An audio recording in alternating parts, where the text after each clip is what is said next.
Krinky is a small settlement on the Russian-occupied left bank of the wide Dnipro River in southern Ukraine's Kherson Oblast. When someone, Russian saboteurs, it seems, blew up the Kakhovka Dam upstream of Krinky on June 6, the settlement quickly flooded. Most of its residents fled to higher ground. Krinky's misfortunes were only beginning.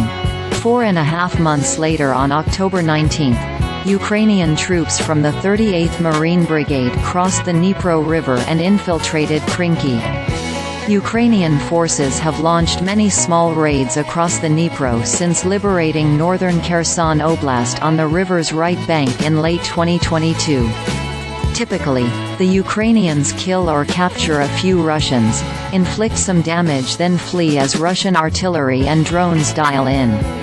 But the October 19 operation was different. This time, the Ukrainians stayed. 10 days later, they're not only still in Krinky, they've extended their control along the 3-mile-wide settlement. One Russian Marine from the 810th Guards Naval Infantry Brigade described the Russian brigade's situation as very difficult. The Ukrainians are constantly firing at us with artillery, using cluster munitions and, most importantly, they are using a whole horde of first-person view drones and UAVs with grenades that work around the clock, preventing the evacuation of the wounded and the delivery of ammunition. Krinky is a bridgehead, a possible place for Ukrainian forces to get across the Dnipro in large numbers, with heavy equipment, and add a front to their 4-month-old southern counteroffensive. Maybe.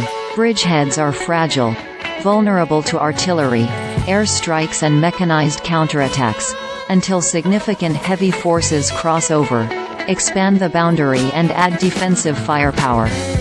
While the 38th Marine Brigade's infantry have crossed the river, there isn't yet evidence they've brought along armored vehicles, air defenses and engineering equipment.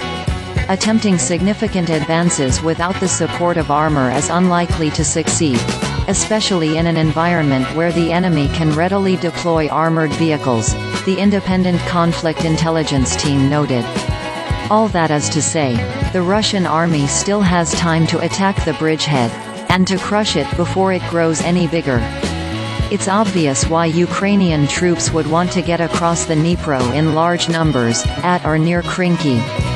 Driving south from Krinky would cut off several Russian regiments around the mouth of the Dnipro and put the Ukrainians at the proverbial doorstep of Russian-occupied Crimea. But river crossings are risky.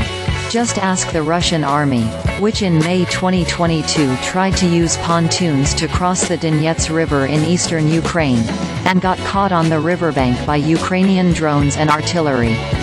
The ensuing barrage wrecked nearly 80 armored vehicles and killed around 500 Russians.